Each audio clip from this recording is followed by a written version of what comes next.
बैनुल-अक़वामी observers हमारा ये tour में मान रहे हैं कि ये तो एक आलमी इशू, इंटरनेशनल इशू बन चुका है। तो सबसे पहले सक्सेस ये है कि हमने कश्मीर कॉज को, जो माजी में अंदरूनी मामला में तब्दील कर चुका था, एक बैनुल-अक़वामी मामला बन चुका है। ये कश्मीरियों का सबसे बड़ा कामयाबी है कि यूनाइटेड नेशंस हो या यूनाइटेड स्टेट्स का सदर हो, वो सब कहते हैं कि मीडिएशन हो, बैनुल-अक़वामी इशू है। भारत भी बैनुल-अक़वामी इंटरनेशनल तक तो वो खुद नहीं पहुंचे अभी तक। वो ये जो उनका पुराना अल्फाज थे ना, अंदरूनी मसला, वो तो उससे पीछे हट चुके हैं। बैनुल-अक़वामी जहां बाकी दुनिया पहुंच चुके हैं, वो यहां तक तो नहीं पहुंचे। मगर भारत का अपना असेसमेंट यह है कि कश्मीर का मसला एक बायलैटरल इशू है, जिसपे हम पाकिस्तान और भारत के दरमियान तय हो सकता है। और कश्मीर के हवाले से जनाब स्पीकर, जिस तरीके से जगह जगह, चाहे वो यूनाइटेड नेशंस हो, यूनाइटेड स्टेट्स हो, यूरोपियन यूनियन हो, हर जगह एक ऐसा हमदर्दी है। इसलिए मैं समझता हूं कि दुनिया ये देख रहा है कि जो भी तरीक़ेकार इजराइल ने गजा में इंप्लीमेंट करने की कोशिश की, वैसा ही मोदी ने कश्मीर में करने की कोशिश की, और इसकी वजह से एक हमदर्दी पैदा हो रहा है। और मैं उम्मीद करता हूं कि हम ये जद्दोजहद जारी रखेंगे और इंशाअल्लाह ताला हम कश्मीर के अवाम को इंसाफ दिलवाएंगे। जो दूसरा सबसे बड़ा इशू जो सिंधु पे हमला हुआ है, जो भारत ने कहा है इस दहशतगर्दी का वाकया के बाद कि सिंतास मुआहिदा खत्म, और वो सिंतास मुआहिदा को इन अबायंस होल्ड कर रहे हैं ना। सबसे पहले ये तो गैर कानूनी है, इन अबायंस तो है नहीं। Indus water treaty even today is binding on India and Pakistan. मगर सिर्फ ये धमकी देना कि हम पाकिस्तान का पानी रोकेंगे, सिर्फ धमकी देना, ये धमकी ही यूनाइटेड नेशंस की चार्टर की खिलाफ वर्जी है। ये गैर कानूनी है, ये भारत नहीं कर सकता। इस धमकी पे अमल दरामद करने से, अगर खुदा ना खास्ता भारत ये फैसला करता है कि इसने इस धमकी पे अमल दरामद करना है, तो हमने अभी इनको जंग में हरवाए हैं, हमें एक और जंग लड़ना पड़ेगा। और उस जंग के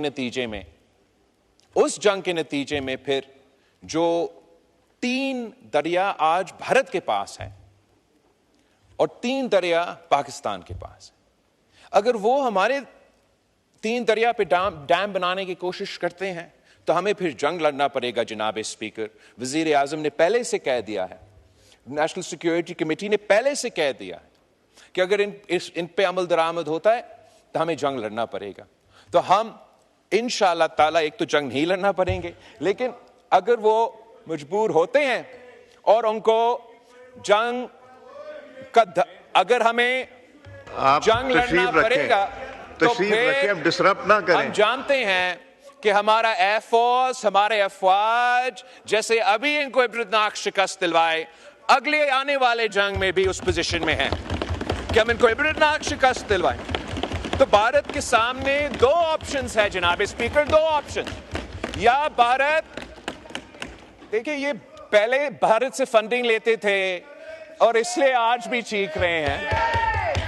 मैं भारत के अफरीदी साहब, जब आपके मेंबरान बोल रहे थे कोई डिस्टर्ब नहीं कर रहा था। ये don't force me to take action, please don't do that. नहीं जी, बात कीजिए, कोई जरूरत नहीं बात सुनने की। नहीं, आई डोंट नीड टू। जी बिलावल साहब, जहां तक भारत के लिए और मुल्क के अंदर जो भारत के सहूलतकार है उनके लिए 2 ही ऑप्शंस हैं, 2 ही ऑप्शंस।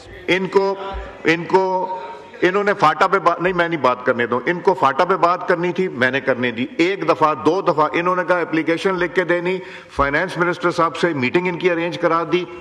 अब ये प्रोसीडिंग्स अगर डिसरप्ट कर रहे हैं तो this is very unfortunate and very unethical. जी बिलावल साहब। एनीवे, जनाब speaker, I am happy to ignore them. आप भी इग्नोर करें, अवाम भी उनको इग्नोर ही कर रहे हैं। मैं पानी पे बात करना चाहूंगा। भारत ने जो इस के बाद अब भारत के लिए दो ही ऑप्शंस हैं, या वो सिंतास मुआहिदा मान ले, इंटरनेशनल कानून के मुताबिक अमल दरामद करे, उनका अवाम को अपना हिस्सा का पानी, हमारा अवाम अपना हिस्सा का पानी। अगर वो नहीं मानते सिंतास मुआहिदा को, डैम और कनाल्स निकालने की कोशिश करेंगे, तो फिर पाकिस्तान जंग करेगी और हम 6 के 6 दरिया के पानी अपने अवाम को दिलवाएंगे।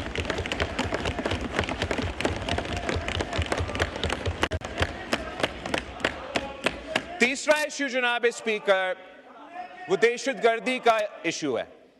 और भारत ने यह कोशिश किया कि दहशतगर्दी का इल्जाम पाकिस्तान पे लगाए और उनका हमला को जस्टिफाई करें। इस मैदान में भी जनाब स्पीकर, मैं फख्र के साथ कह सकता हूं कि भारत हार चुका, पाकिस्तान जीत चुका। भारत का कोशिश ये था कि पाकिस्तान को बाकायदा एक टेररिस्ट स्टेट डिक्लेयर किया जाए, पाकिस्तान का नाम से पुकारा जाए। वो चाह ये रहे थे कि चाहे वो फैटिफ हो, चाहे वो GSP प्लस हो, ये सारे जो फॉर्मूलाज हैं, इन फोरम्स में पाकिस्तान को नुकसान पहुंचाए। इस हद तक इन्होंने कोशिश की कि पाकिस्तान को अपना IMF पैकेज ना दिया जाए, मगर हर महाज पे पाकिस्तान जीता, भारत हारा। पाकिस्तान जीता तो भारत हारा। आपने अपना IMF के सिलसिले में एक सियासी जमात ने इस मुल्क में माजी में हमारा IMF का प्रोग्राम को नुकसान पहुंचाने की कोशिश की, वो नाकाम रहे। इस दफा भारत ने कोशिश की, वो नाकाम रहे। जहां हम गए जनाब स्पीकर, वहां तो पीछा भारत के नुमाइंदे आए।